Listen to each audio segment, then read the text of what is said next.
Well, as we mentioned just yesterday, the Granite State has been a popular stomping ground for presidential hopefuls this week, with several candidates making stops right in our area.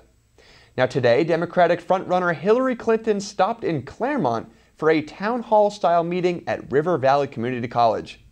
Mike Pizzone was there and has the details for us.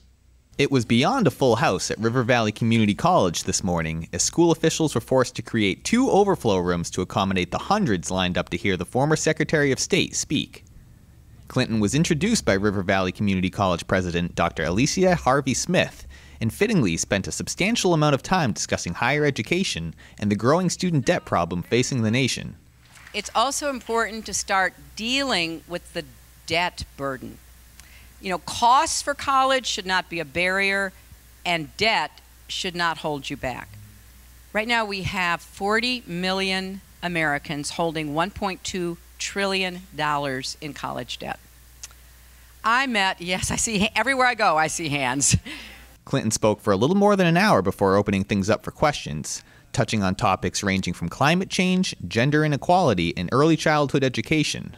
Former Stevens High School principal and current member of the River Valley Community College Advisory Board, Frank Sprague, drew a big smile from Clinton when he implied that students denied funding for college typically vote Republican, before asking how that trend can be broken to make college more affordable for everyone.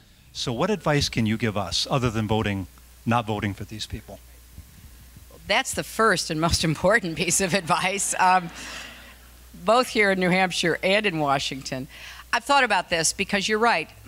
My college compact provides incentives to states to do more to ease the way so that no one attending a public college or university would pay tuition. Clinton made no mention of Democratic rival and Vermont Senator Bernie Sanders during her remarks, but she did touch on last week's Republican debate and their lack of focus on student debt.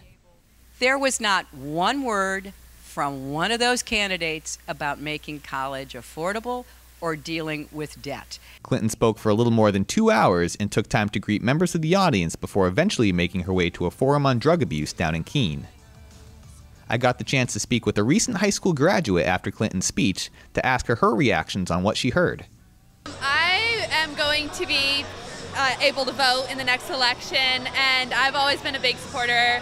And so it's just, I love the ability that we have in New Hampshire to talk to these people and to meet them and to really get to know what they're going to be doing as the leaders of our country to make it a better place for us when we're older.